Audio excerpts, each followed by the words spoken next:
आद्या ने हिचकिचाते हुए अपना इंट्रो दिया, लेकिन हॉबी पर आकर वो अटक गई। समझ नहीं आया कि वो क्या बोले। मतलब उसे पढ़ना बहुत पसंद था, साथ ही उसे गाने का और डांस का भी शौक था। लेकिन अगर गाने के लिए बोला तो सभी उसे गाने के लिए कहेंगे, जो उससे तो होना नहीं। तो क्या बोले, उसे समझ में नहीं आ रहा था। अगर वो किसी और चीज का नाम लेती तो उससे उस बारे में सवाल पूछे जाते।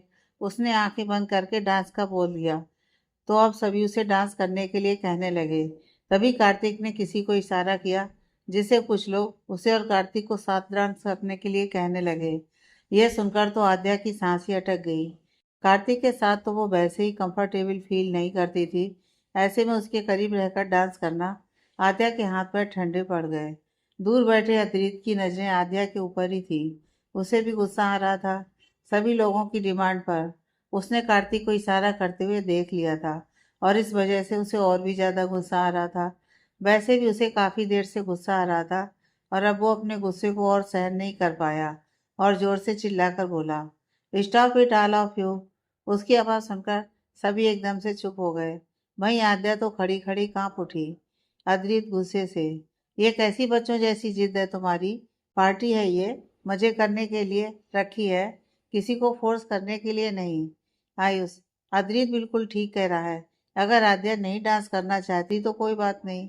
आयुष की बात सुनकर सभी का मुंह लटक गया। वहीं कार्तिक की गुस्से से मुट्ठी कस गई, और वो आद्या को स्टेज पर छोड़कर नीचे आ गया। आद्या के पास दिशा आई और उसे नीचे लेकर आई। आर्यन अद्रित को शांत करने लगा। आयुष, गाइस गाइस गाइस, उदास मत होइए। अब पार्टी है और उसमें डांस ना हो, ऐसा हो सकता है क्या? अगर आद्या डांस करती तो हम सभी उसे सिर्फ देखते, लेकिन अब हम सब मिलकर डांस करेंगे, वो भी कपल डांस। इसमें पार्टनर्स एक्सचेंज होते जाएंगे। सो आर यू ऑल रेडी? सभी ने चिल्लाकर यस बोला, तो आयुष ने म्यूजिक लगवा दिया, और सभी एक एक करके अपने अपने जोड़ीदार के साथ डांस करने आ गए। लेकिन आद्या वहीं खड़ी रही।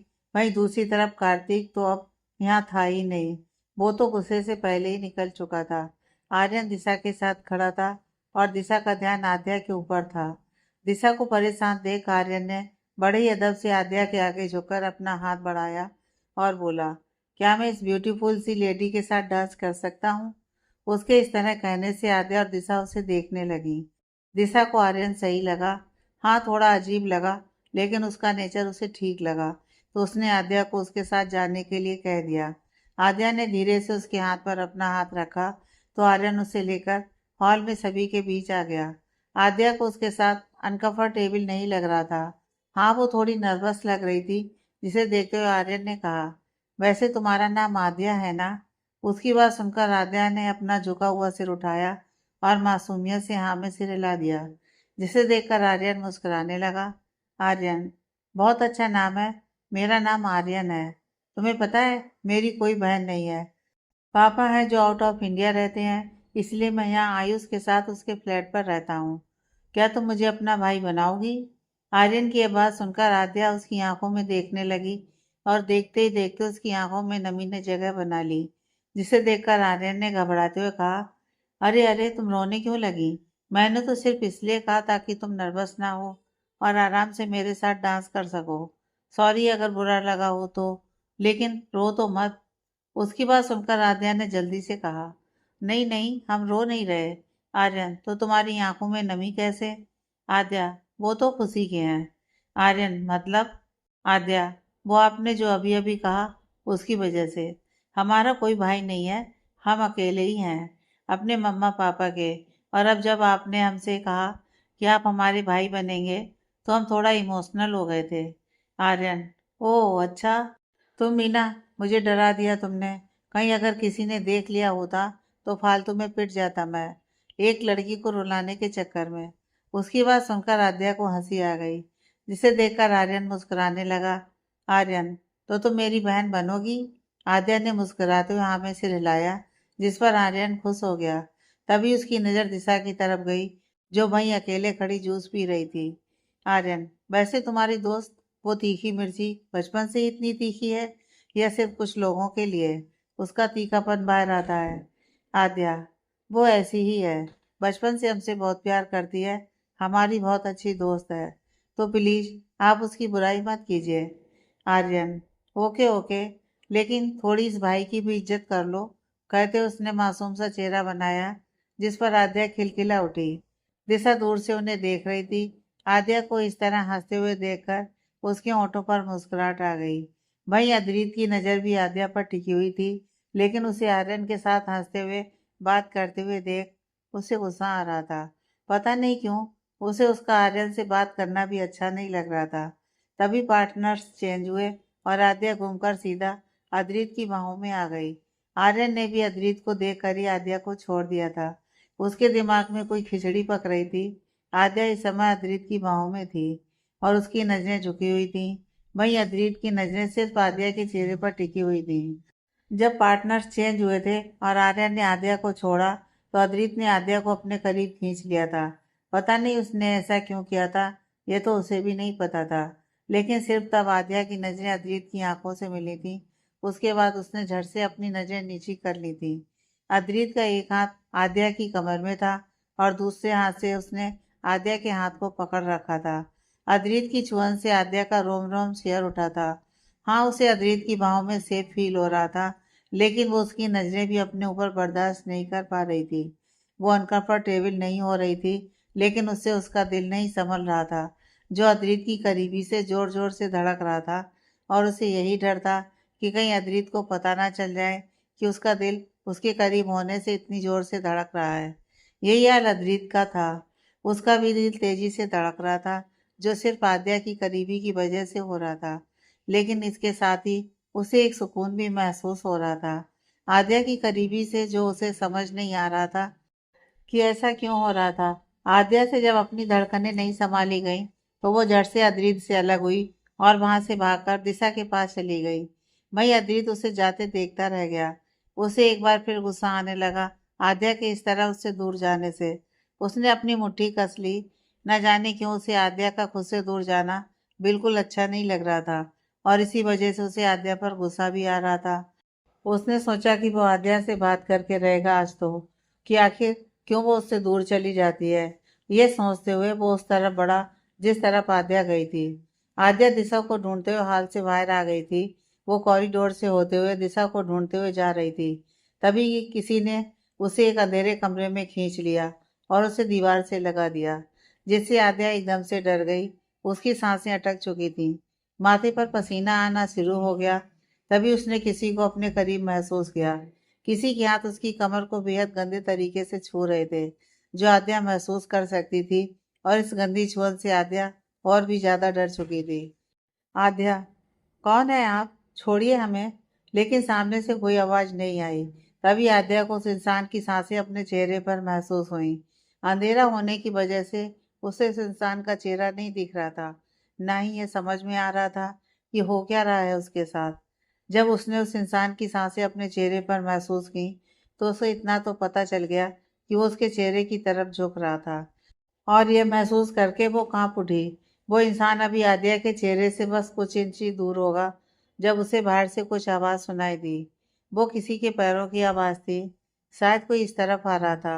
और यह महसूस होते ही वो सामने वाले इंसान ने डर से आद्या को गेट के बाहर धक्का दिया और खुद वहां से भाग गया। जब उसने आद्या को धक्का दिया, तो आद्या ने डर से अपनी आंखें बंद कर लीं। लेकिन तभी उसे ऐसा लगा जैसे किसी ने उसे संभाल लिया है। तो उसने एक गहरी सांस ली और धीरे से अपनी आंखें खोली। सामने कार्तिक था, जिसने आद्या को कमर से पकड़ संभाल लिया था। आद्या डर से कांपने लगी और कार्तिक को देख रही थी। वहीं कार्तिक भी आद्या को संभाले खड़ा था। अद्रित, जो आद्या के पीछे ही आ रहा था, उसने जब आद्या को कार्तिक की बाहों में देखा, तो उसकी आंखें गुस्से से लाल हो गईं। उसने गुस्से से अपनी मुट्ठी कसते हुए, दांत पीसते हुए उन दोनों को देखकर कहा, ओह, तो तुम इसलिए वहां से भाग आई, ताकि तुम इस कमीने के साथ समय बिता सको। उसे सच में बहुत गुस्सा आ रहा था, आद्या और कार्तिक पर। आद्या पर तो ये सोचकर कि वो सिर्फ कार्तिक के लिए उसे छोड़कर आ गई। उसने एक गुस्से भरी नजर उन्हें देखा, फिर वहां से चला गया। वहीं कार्तिक ने आद्या को ठीक से खड़ा किया और पूछा, आद्या, तुम यहाँ क्या कर रही हो? आद्या, आद्या, वो हम। डर की वजह से बेचारी से कुछ बोला भी नहीं जा रहा था। कार्तिक ने उसे डरते देखा तो उसे रिलैक्स करते हुए कहा, पहले शांत हो जाओ। ठीक है, कुछ नहीं हुआ है। शांत, गहरी गहरी सांस लो आद्या ने वैसा ही किया, लेकिन उसका कांपना अभी भी जारी था। आंसुओं से पूरा चेहरा भीग गया था। कार्तिक, ठीक हो? आद्या ने हल्के से आंख में सिर हिलाया तो कार्तिक ने कहा, बताओ क्या हुआ? तुम यहाँ क्या कर रही थी और इतना डर क्यों रही हो? आद्या, वो हम दिशा को ढूंढते हुए यहाँ आए थे, तभी किसी ने हमें अंदर उस कमरे में खींच लिया और हमारे साथ जबरदस्ती करने की। कहते हुए वो रोने लगी। कार्तिक ने उसकी बात सुनी तो शौक हो गया। कार्तिक, क्या? कौन था वो? क्या तुमने उसका चेहरा देखा? कहाँ छुआ उसने तुम्हें? बताओ मुझे। आद्या नामी सिर हिलाते बोली, नहीं, हम उसका चेहरा नहीं देख पाए। अंधेरा होने से हमें कुछ दिखाई नहीं दे रहा था। शायद उसने आपके कदमों की आवाज़ सुन ली थी, तभी उसने हमें कमरे से बाहर धक्का दे दिया और खुद भाग गया। कार्तिक, तुम चिंता मत करो, वो बचकर नहीं जा पाएगा। मैं उसे ढूंढ निकालूंगा। उसकी हिम्मत कैसे हुई तुम्हारे साथ बदतमीजी करने की? तुम आओ मेरे साथ, आओ। कहते हुए वो उसके करीब आकर उसका हाथ पकड़ने को हुआ कि तभी दिशा आद्या का नाम लेती हुई वहां आई, जिससे कार्तिक का हाथ बीच में ही रह गया। उसने अपने हाथ की मुट्ठी कस ली। दिशा आद्या के पास आकर, आद्या, कहाँ थी तू? मैं कब से तुझे अंदर हॉल में ढूंढ रही थी। यहाँ क्या कर रही थी और ये रो क्यों रही है? क्या हुआ तुझे? बता मुझे। दिशा को देखकर आद्या का सब्र टूट गया और वो उसके गले लगकर जोर जोर से रोने लगी। उसे इस तरह रोते देख दिशा घबरा गई। वो कार्तिक की तरफ घूर कर देखने लगी। उसे लगा कार्तिक ने कुछ किया होगा जरूर। जब कार्तिक ने उसे खुद को घूरते हुए पाया तो उसने सफाई देते हुए कहा, मुझे मत घूरो, मैंने कुछ नहीं किया।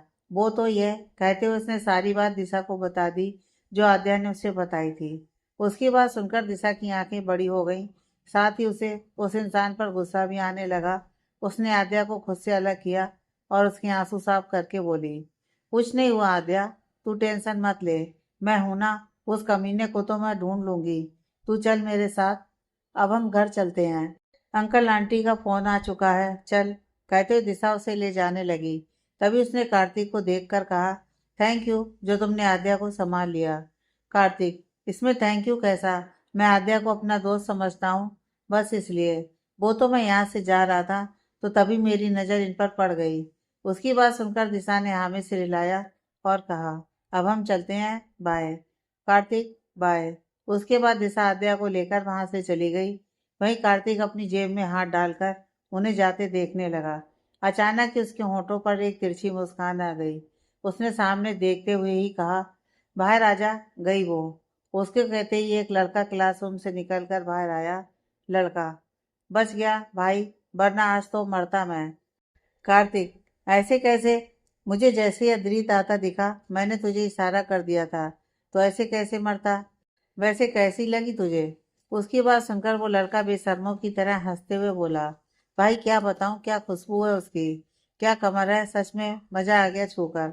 अभी वो आगे कहता कि कार्तिक ने गुस्से से उसकी तरफ देखकर कहा, बस, इसके आगे एक शब्द नहीं, और भूल जा जो भी तूने किया।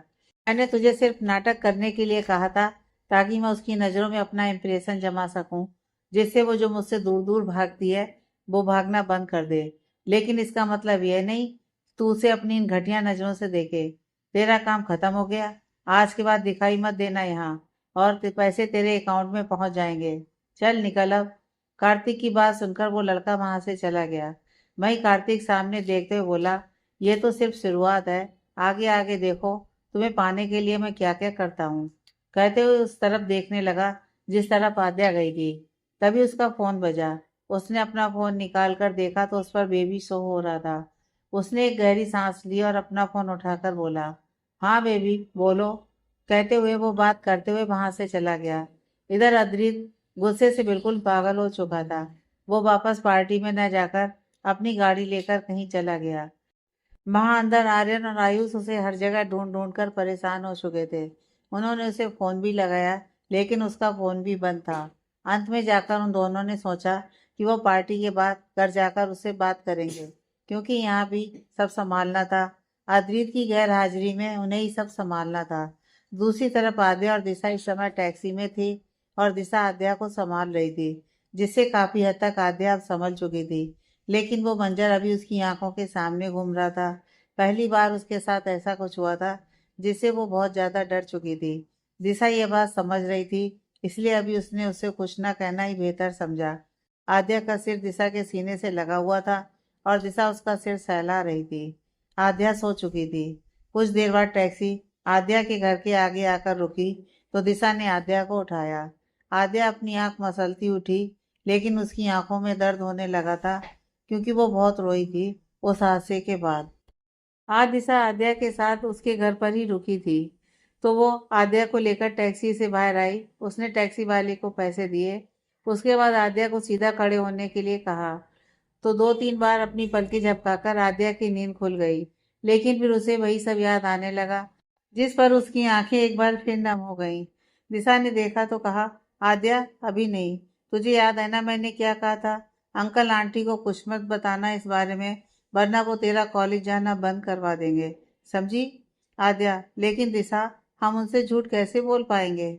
दिशा, तू कुछ मत बोलना, मैं बोल दूंगी सब।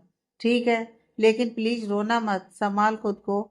एक बार हम तेरे कमरे में पहुंच जाएं बस। आद्या ने नम हुई आंखों से हाँ में सिर हिलाया और उसके बाद दोनों घर के दरवाजे की तरफ बढ़ गईं। दिशा ने एक नजर आद्या को देखा और फिर घर की डोरबेल बजा दी। अंदर अवनी जी और अभिषेक जी शायद उन्हीं के इंतजार में हॉल में ही बैठे थे। तभी उन्होंने बैल की आवाज सुनते ही गेट खोल दिया और अपने सामने दोनों को सही सलामत देखकर दोनों ने चैन की सांस ली। अब जब तक बच्चा घर से बाहर रहता है तो माता पिता को तो चिंता होती ही है कि पता नहीं कहाँ होगा, कैसा होगा। अब आप ही सोचिए, अगर आपकी कोई सबसे कीमती चीज आप लोगों से दूर हो जाए कुछ पल के लिए, तो कैसा लगेगा आपको? ठीक वैसा ही माता पिता को महसूस होता है अपने बच्चों के लिए। चारों अंदर आकर सोफे पर बैठ गए। अवनी जी ने दोनों को पानी पिलाया। अभिषेक जी, कितना समय लगा दिया आने में? कहा था ना कि जल्दी आ जाना घर। पता है कितनी चिंता हो रही थी हमें। अभिषेक जी को उन पर गुस्से से ज्यादा उनकी चिंता हो रही थी। अवनी जी, कोई दिक्कत तो नहीं हुई ना बेटा आने में? अभिषेक जी की बात पर जहाँ दोनों ने अपना सिर झुका लिया था, वहीं अवनी जी की बात पर दोनों ने पहले एक दूसरे को देखा। फिर दिशा ने कहा, नहीं आंटी, कोई दिक्कत नहीं हुई, पार्टी भी बहुत अच्छी थी और हम आराम से आ गए वापस। अवनी जी, ठीक है, जाओ तुम दोनों आराम कर लो, थक गई होगी ना दोनों। दिशा ने हाँ में सिर हिलाया। फिर आद्या से चल आद्या कहकर वो उसके साथ वहां से उसके कमरे में चली गई। वहीं पीछे से अभिषेक जी और अवनी जी उन्हें जाता देख रहे थे। तभी अवनी जी ने कहा, क्या आप भी जरा सा प्यार से बात नहीं कर सकते? आप हर समय इतनी सख्ती दिखाना अच्छा नहीं होता। अभिषेक जी, हम सख्ती नहीं दिखा रहे थे, बस पूछ रहे थे। आप जानती हैं कितने परेशान हो गए थे हम, कितनी चिंता हो रही थी, सांस अटकी पड़ी थी हमारी। अवनी जी, वो इसलिए क्योंकि वो पहले कभी इस तरह रात के समय कहीं गई नहीं ना। अभिषेक जी, हाँ शायद आप ठीक कह रही हैं। अवनी जी, चलिए अब चलकर आराम कर लीजिए। अभिषेक जी ने हाँ में सिर हिलाया। उसके बाद दोनों अपने कमरे में चले गए। वहीं आद्या और दिशा आद्या के कमरे में पहुंच गए। आद्या आते ही बिस्तर पर बैठकर रोने लगी। उसे देखते दिशा ने कमरे का दरवाजा बंद कर दिया। आद्या बेड पर बैठी रो रही थी। आज उसके साथ कितना कुछ होते होते बचा, जिससे वो बेचारी बहुत डर गई थी। दिशा उसके पास आई और उसने उसे गले से लगा लिया। वो उसे चुप करवाने लगी। दिशा, बस बस चुप हो जा आद्या, क्यों इतना रो रही है? देख, कुछ भी तो नहीं हुआ, सब कुछ सही है। आद्या, हम बहुत डर गए थे दिशा, जब हमने उस इंसान को अपने इतने करीब देखा। अगर कार्तिक जी सही समय पर नहीं आते तो पता नहीं हमारे साथ क्या होता। हम पापा और मम्मा को क्या जवाब देते, कैसे उन्हें फेस करते। दिशा ने उसके आंसू पोंछते हुए कहा, बस चुप, इतना मत रो, तबीयत खराब हो जाएगी। और जो चीज हुई ही नहीं उसके बारे में इतना क्यों सोचना? हम कल ही प्रिंसिपल सर से उस इंसान की कंप्लेंट करेंगे। आद्या, नहीं, हमें कोई कंप्लेंट नहीं करनी। दिशा, क्यों? क्यों नहीं करनी? पता नहीं कौन था वो जिसने ऐसी घटिया हरकत करने के बारे में सोचा और कामयाबी हो जाता, अगर कार्तिक नहीं पहुंचते तो। और तू भी तो कितना रो रही है उस हादसे के बारे में सोचकर। तो कंप्लेंट क्यों नहीं करेंगे? क्या पता वो आगे भी ऐसी हरकत करे तो। आद्या, नहीं दिशा प्लीज, हमें कोई कंप्लेंट नहीं करनी। और हम क्या कहेंगे किसी ने हमारे साथ? हमने तो उसकी शक्ल भी नहीं देखी, तो कैसे बताएंगे कि वो कौन था और कौन नहीं? और हमारा कौन विश्वास करेगा? अभी तो कॉलेज ज्वाइन किया है हमने।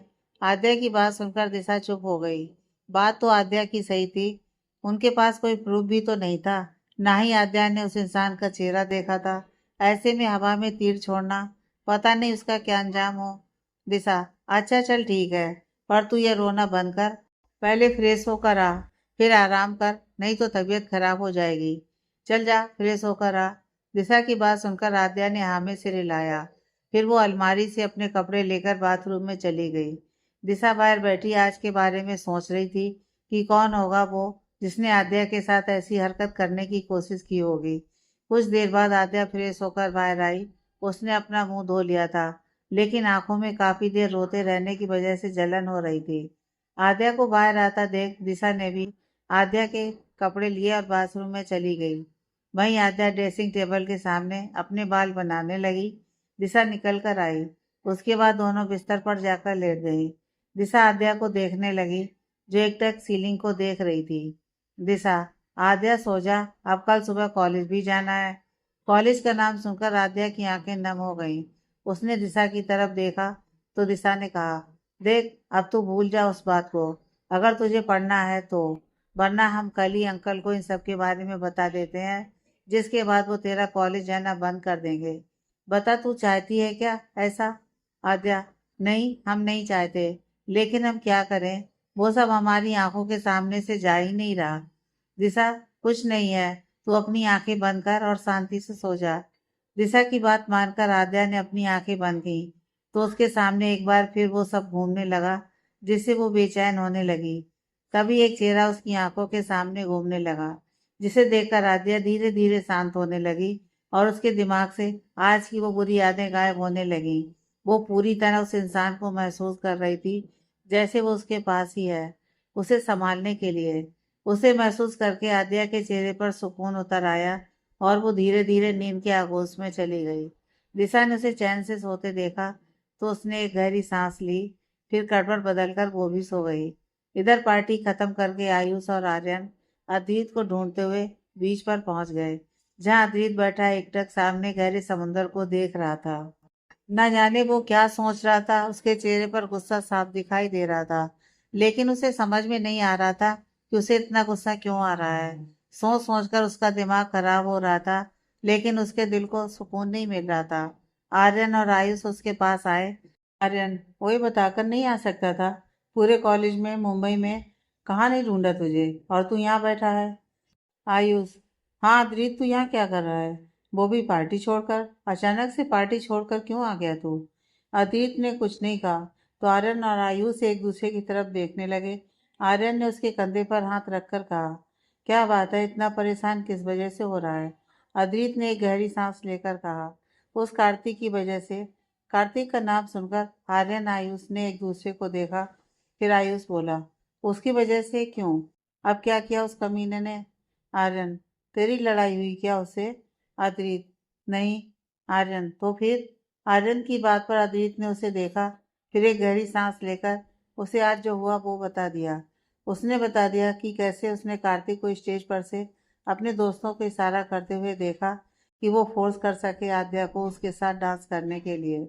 उसने कॉरिडोर में जो देखा वो उन दोनों को नहीं बताया। उसकी बात सुनकर आयुष और आर्यन को भी गुस्सा आया। आर्यन को तो सबसे ज्यादा, क्योंकि अब आद्या उसकी बहन थी। उसने सिर्फ कहने के लिए बहन नहीं बोला था, बल्कि वो सच में उसे बहन मानता था। आर्यन गुस्से से, उस कमीने की इतनी हिम्मत, उसे तो मैं छोड़ूंगा नहीं। अद्वैत और आयुष दोनों ही उसे हैरानी से देखने लगे, क्योंकि आर्यन हमेशा मजाक के मूड में ही रहता है, कभी इस तरह सीरियस नहीं हुआ था वो। लेकिन आज वो जिस तरह कार्तिक पर गुस्सा कर रहा था, ये देखकर दोनों ही उसे देखने लगे।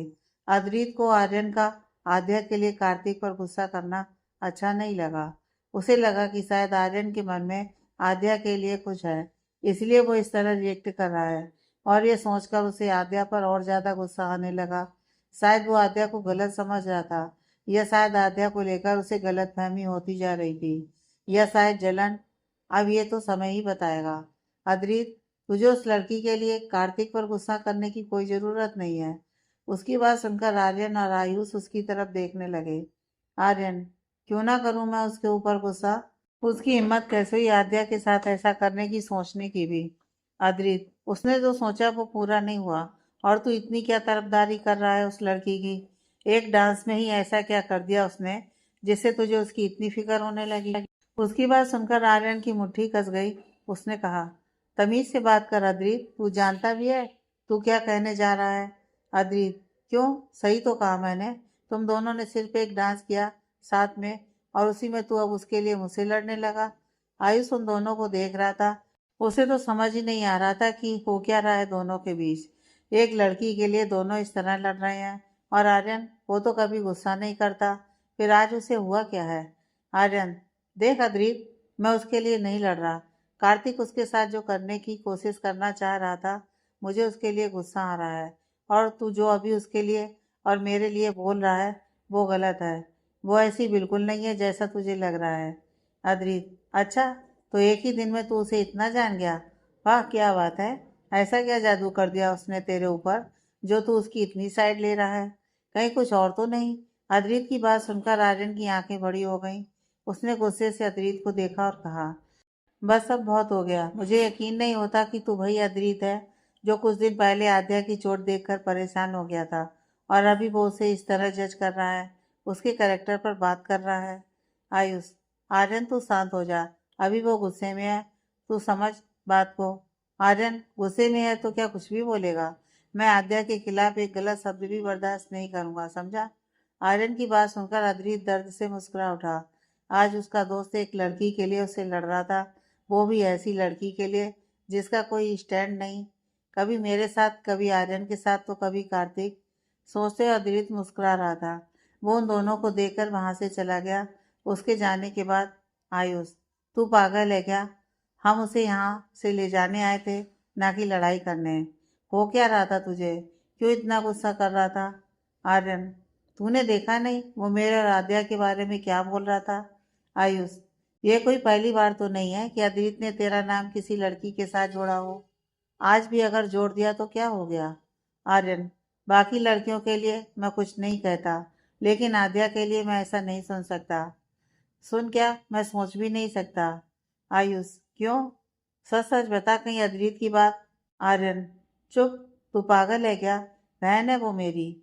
बहन माना है मैंने उसे आज ही, तभी वो मेरे साथ कंफर्टेबल होकर डांस कर रही थी। और एक भाई बहन के रिश्ता क्या होता है, जानता है ना? आयुष, सॉरी यार, मुझे नहीं पता था, रियली सॉरी। लेकिन तूने ये बात अद्रित को क्यों नहीं बताई? आर्यन, उसका गुस्सा शांत हो तो कुछ बोलूँ ना? पता नहीं क्या खिचड़ी पका रखी है दिमाग में। आयुष, तू तो शांत हो जा। तू जानता है ना, जब उसे गुस्सा आता है तो उसके मुंह में जो आता है बोल देता है बस। उसके गुस्से को शांत करना हमारे बस की बात नहीं है। आयुष की बात सुनकर आर्यन ने एक गहरी सांस ली। अब वो कुछ शांत हो चुका था। आर्यन, यार, लेकिन अब वो गुस्सा हो गया होगा, मुझसे अब बात भी नहीं करेगा ढंग से। आयुष हंसते हुए, तो ये तुझे लड़ने से पहले सोचना चाहिए था ना? आर्यन, साले, रोक नहीं सकता था मुझे, तब तो खड़ा खड़ा बस मजे ले रहा था। कहते उसने एक मुक्का आयुष के पेट में मारा, जिससे आयुष को दर्द हुआ और वो अपना पेट पकड़कर बोला, साले, एक तो समझाऊं मैं और मार भी मैं ही खाऊं। आर्यन, छोड़ तू, चल अब चलकर मनाते हैं उसे। उसकी नाराजगी मुझसे बर्दाश्त नहीं होती। बोलकर वो वहां से आयुष की कार की तरफ चला गया। आयुष भी अपने पेट को सहलाते हुए उसके पीछे चला गया। अगले दिन आद्या की आंख खुली, वो उठकर बैठ गई। उसने एक बार फिर अपनी आंखें बंद की तो उसे एक चेहरा नजर आया जो हमेशा नजर आता है। उस चेहरे को महसूस करके आद्या के होंठ मुस्कुरा उठे। उसने एक गहरी सांस लेकर अपनी आंखें खोली और हाथ जोड़कर भगवान को याद किया। फिर अपने साइड में देखा जहाँ दिशा आराम से सो रही थी। दिशा को इस तरह बेफिक्री से सोते देख वो मुस्कुरा दी। वो बेड से उठी और उसके बाद अलमारी से अपने कपड़े लेकर बाथरूम में चली गई। अब वो ठीक थी। कल की बुरी यादें शायद अब धुंधली हो गई थी। सिर्फ उसे एक चेहरे को अपनी आंखों के पीछे महसूस करके ही आद्या को सुकून मिल गया था। कुछ देर बाद वो बाहर आई, फिर रेडी होकर दिशा के पास आई। आद्या, दिशा, दिशा उठ जाओ, जल्दी से कॉलेज नहीं जाना क्या? आद्या की आवाज सुनकर दिशा ने धीरे से अपनी आंखें खोली और नींद में ही बोली, हाँ क्या हुआ आद्या, सोने देना यार। आद्या, क्या सोने देना? देखो 7 बज गए हैं, उठ जाओ वरना कॉलेज के लिए लेट हो जाएंगे। कॉलेज का नाम सुनकर दिशा ने जल्दी से अपनी आंखें खोली और आद्या की तरफ देखा, जो पूरी तरह तैयार उसके सामने खड़ी थी। उसे तैयार देखकर उसने पूछा, तू ठीक है ना? अच्छे से नींद तो आई ना तुझे? आद्या मुस्कुराकर, हाँ बाबा, हम ठीक हैं। तुम चिंता मत करो। अब चलो जल्दी से तैयार होकर नीचे आओ। हम जा रहे हैं, ठीक है। उसकी बात सुनकर दिशा ने चैन की सांस ली कि अब आद्या ठीक है। उसने हाँ में सिर हिला दिया। आद्या, तुम्हारे लिए कपड़े हमने निकाल दिए हैं। ठीक है, नहाकर पहन लेना। हम जा रहे हैं। दिशा, ठीक है, थैंक यू। बोलकर वो कपड़े लेकर बाथरूम की तरफ बढ़ी और फिर अचानक ही जल्दी से आद्या के पास आई और उसके गाल पर किस करके बोली, हमेशा ऐसे ही मुस्कुराती रहा कर, बहुत सुंदर लगती है। आद्या, पूरी पागल हो तुम। अब जाओ जल्दी। दिशा हंसते हुए बाथरूम में चली गई। आद्या भी मुस्कुराते हुए नीचे चली गई। नीचे आकर उसने मंदिर में पूजा की। उसके बाद अभिषेक जी और अवनी जी को आरती देकर अवनी जी की खाना बनाने में मदद करने लगी। कुछ देर बाद दिशा भी नीचे आ गई। उसने नीचे आकर अभिषेक जी और अवनी जी को गुड मॉर्निंग विश किया। फिर किचन में ही आद्या और अवनी जी के पास चली गई। कुछ देर बाद नाश्ता बन गया। तीनों ने मिलकर उसे डाइनिंग टेबल पर लगाया। अवनी जी ने अभिषेक जी को आवाज लगाकर बुलाया, जिसके बाद सभी नाश्ता करने बैठ गए। अभिषेक जी, आज शाम को आप सभी तैयार रहना। अभिषेक जी की बात पर दिशा और आद्या एक दूसरे को देखने लगी। फिर दिशा ने हिम्मत करके पूछा, कहीं जा रहे हैं अंकल आप लोग? अभिषेक जी, हाँ, शाम को आप सभी तैयार रहना। दिशा बेटा, आप भी हमारे साथ चल रही हैं। उनकी बात सुनकर दिशा और आद्या एक दूसरे को देखने लगे। दिशा ने हिम्मत करके पूछा, कहाँ जा रहे हैं अंकल? अभिषेक जी, शाम को मेरे बॉस आ रहे हैं। उन्होंने एक पार्टी रखी है, उसी में जाना है। पार्टी का नाम सुनकर दिशा की आंखें चमक उठी।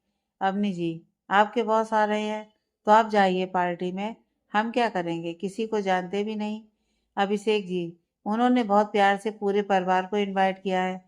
ऐसे में हम मना करके उनका दिल नहीं दुखा सकते, इसलिए जाना जरूरी है। अवनी जी, ठीक है, कितने बजे चलना है? अभिषेक जी, आप लोग 6 बजे तक तैयार रहिएगा। हम आ जाएंगे, फिर साथ ही चलेंगे। अवनी जी, जी ठीक है। उसके बाद सभी ने नाश्ता किया। फिर अभिषेक जी ऑफिस के लिए निकल गए। उनके जाने के बाद दिशा ने आद्या को घूर कर देखा, जिसे देखकर आद्या ने कहा, सॉरी सॉरी, लेकिन अगर हम तुम्हें नहीं उठाते तो तुम न जाने कब तक सोती रहती और फिर पापा डांटते। दिशा, तो ये कौन सा तरीका हुआ उठाने का? अब तू झूठ भी बोलने लगी। आद्या, नहीं, हम झूठ थोड़ी ना बोल रहे थे। हम तो बस मजाक कर रहे थे। दिशा उसकी बात पर उसे घूरने लगी। दिशा, अच्छा चल, अब वो सब छोड़िए, बता कि अंकल के बॉस वही रायचंद है ना? आद्या ने उसे देखकर हाँ में सिर हिलाया तो दिशा एक्साइटेड होते हुए बोली, वाह यार, मतलब हम रायचंद की पार्टी में जाएंगे? बहुत मजा आएगा। वैसे तुझे एक बात बताऊं? आद्या ने हाँ में सिर हिलाया तो दिशा ने कहा, मैंने कल ही न्यूज में देखा था कि इस बार businessman of the year award AR को मिलेगा। हाय, काश मैं एआर को देख पाती। तुझे पता है, आज तक उसे किसी ने नहीं देखा है। सब सिर्फ उसे नाम से ही जानते हैं और कहते हैं कि उसका गुस्सा बहुत खतरनाक है। दिशा के मुंह से यार का नाम सुनकर आद्या को अजीब सा लगने लगा। अचानक से उसका दिल धड़क उठा। पता नहीं ये कैसा एहसास था जिसे आद्या समझ नहीं पा रही थी। तभी अवनी जी की आवाज से वो दोनों अपने ख्यालों से बाहर आईं। दोनों उठी और अवनी जी के काम में मदद करवाने लगी। दोपहर तक उनका काम खत्म हो चुका था। काम खत्म करके अवनी जी अपने कमरे में चली गईं और आद्या और दिशा आद्या के कमरे में चली गईं। कमरे में आकर दोनों बेड पर बैठ गईं। आद्या ने बुक्स निकाल ली पढ़ने के लिए, जिसे देखकर दिशा का मुंह बन गया। आद्या ने जबरदस्ती उसे भी पढ़ने बैठा दिया।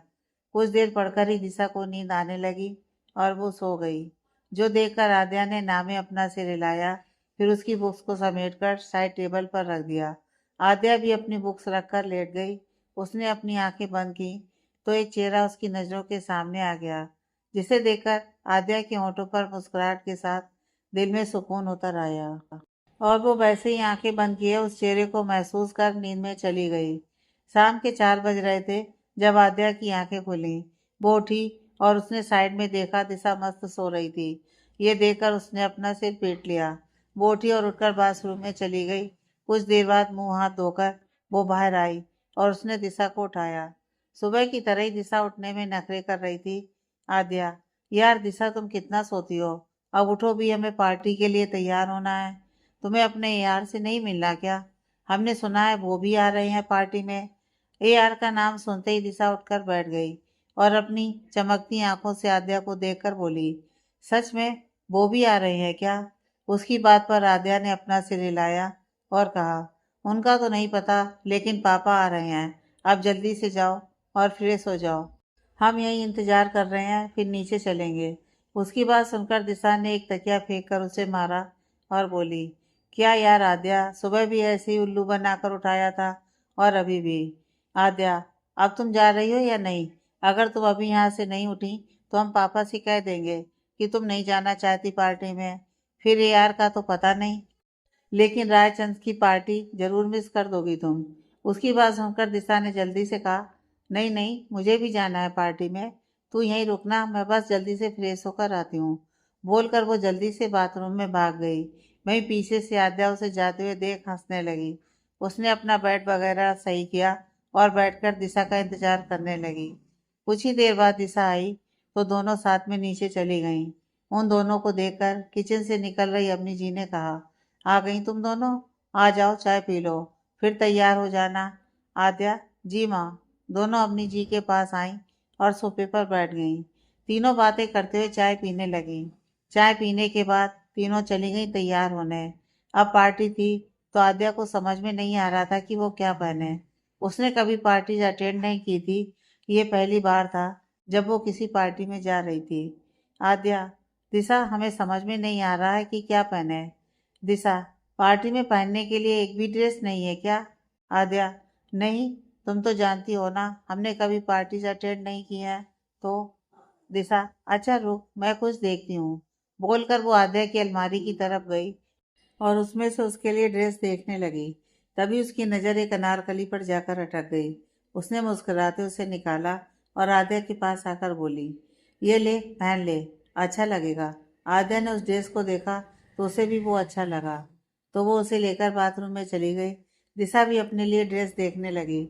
उसने भी एक अनारकली निकाला और लेकर बेड पर बैठकर आद्या के आने का इंतजार करने लगी। कुछ देर बाद आद्या चेंज करके बाहर आई।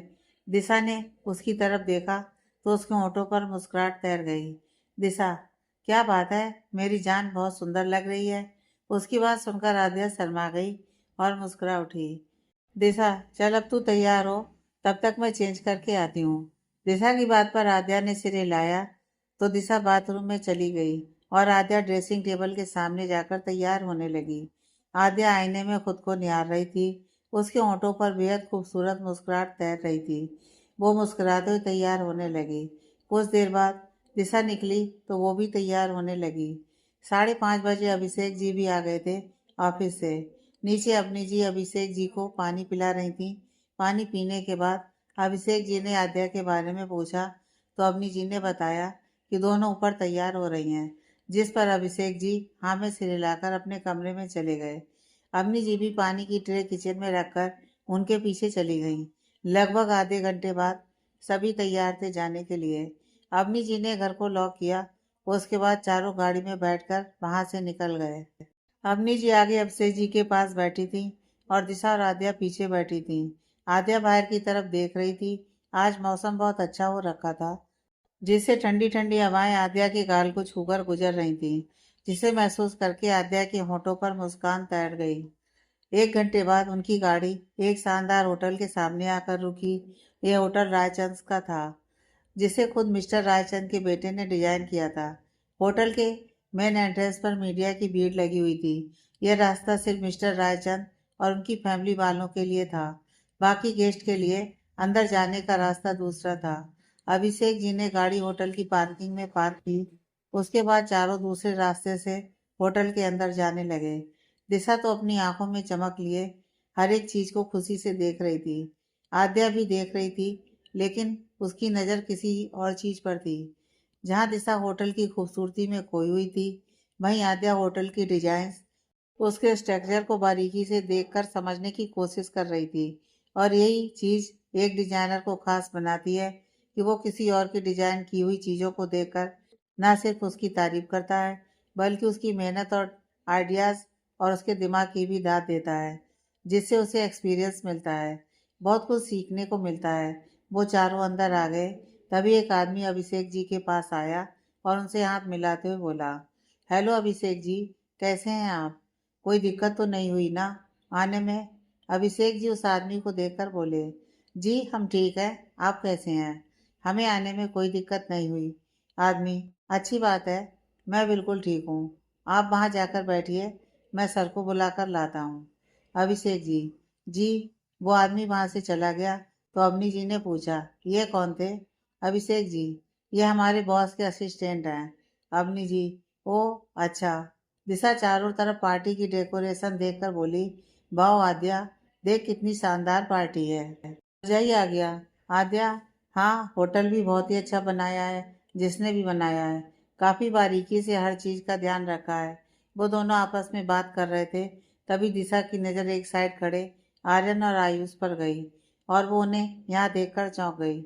उसने आद्या को इशारा करके धीरे से कहा, आद्या उधर देख, वो दोनों भी यही हैं। आद्या, कौन दोनों? किसकी बात कर रही हो तुम? आद्या की बात सुनकर दिशा ने आद्या का मुंह आर्यन और आयुष की तरफ घुमा दिया, जिन्हें देखकर आद्या भी हैरान रह गई। आद्या, ये यहाँ क्या कर रहे हैं? दिशा, मुझे क्या पता यार। आद्या आर्यन और आयुष को देखकर इधर उधर देखने लगी, क्योंकि इतना तो उसे पता है कि अगर आर्यन और आयुष यहाँ पर हैं, इसका मतलब अद्रित भी यहीं कहीं होगा। यह सोचते ही आद्या की धड़कनें तेजी से दौड़ने लगीं। तभी सभी के कानों में मिस्टर रायचंद की आवाज़ सुनाई देने लगी, जो माइक लेकर स्टेज पर खड़े थे। मिस्टर रायचंद, हेलो दोस्तों, आप सभी का बहुत बहुत शुक्रिया इस पार्टी में आने के लिए। एक्चुअली यह पार्टी मैंने अपने इंडिया वापस आने की खुशी में तो रखी है, लेकिन इसके पीछे एक और कारण है। सभी उन्हें एक्साइटमेंट से देखने लगे, जो देखकर मिस्टर रायचंद मुस्कुराते हुए बोले, मेरा बेटा, मेरा प्राउड, जिसने इस बार भी business man of the year का अवार्ड रायचंद के नाम कर दिया, जिन्हें आप सभी एआर के नाम से जानते हैं। उन्होंने अपनी ज़िंदगी में एक और मुकाम हासिल कर लिया है और इसका क्रेडिट उसकी मेहनत और आपकी दुआओं को जाता है। तो put your hands together for my son Adrit Raichand. उनके बोलते ही एंट्रेंस पर एक फ्लैश लाइट पड़ी, जिसके नीचे अद्रित थ्री पीस सूट में खड़ा था। उसे देखकर दो लोग बहुत ज़्यादा शौक में थे। शौक में क्या, सदमे में ही चले गए थे। दिशा जो आज सुबह ही आद्या के सामने एआर का जिक्र कर रही थी, वो एआर अद्रित निकलेगा, ये उसने कभी सोचा नहीं था।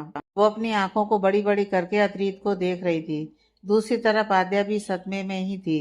उसे बिल्कुल यकीन नहीं हो रहा था कि द फेमस एआर, जिसका नाम वो हमेशा दिशा के मुंह से सुनती थी, वो और कोई नहीं अद्रित ही था। वो एकटक बिना पलके झपकाए अद्रित को देख रही थी। उसका दिल उसके बस में नहीं था। सांसें तेज हो चुकी थी। तभी एंट्रेंस पर खड़े अद्रित की नजरें आद्या की नजरों से जा मिली। वो एकटक उसकी आंखों में देख रहा था। आद्या को देखते हुए उसे याद आया कि उस दिन वो कैसे पार्टी में उसे छोड़कर कार्तिक के पास चली गई, और ये याद आते ही उसकी मुट्ठी कस गई और उसने उससे अपनी नजरें हटा ली। अद्रित की नजरें हटाने से आद्या होश में आई। तभी उसकी नज़र आयशा की तरफ गई, जो अद्रित की तरफ बढ़ रही थी। उसे देखकर आद्या ने एक नज़र अद्रित को देखा और उसे अपनी नजरें हटा ली। आयशा अद्रित के पास आई और उसका हाथ पकड़कर उसे अंदर लेकर आई। अद्रित ने चाहे आद्या से नजरें हटा ली हों, लेकिन फिर भी उसकी नज़रें बार बार उसी की तरफ उठ रही थी, क्योंकि आद्या लगी इतनी सुंदर रही थी। वैसे भी हमारी आद्या पर हर कलर बहुत अच्छा लगता है, इसीलिए वो कुछ भी पहन ले हमेशा सुंदर ही लगती है। सादगी प्लस खूबसूरती का मिश्रण है हमारी आद्या।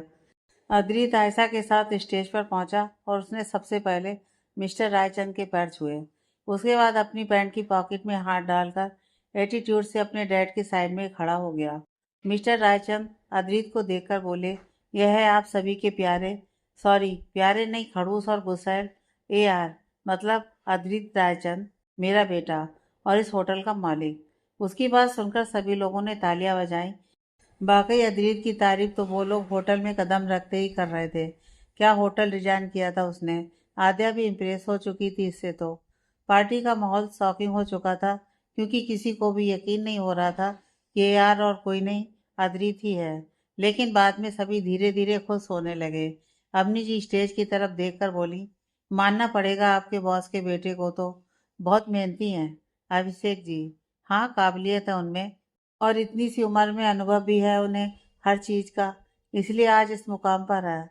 अपने मम्मी पापा के मुंह से अद्रित के लिए तारीफ सुनकर आद्या को अच्छा लगा।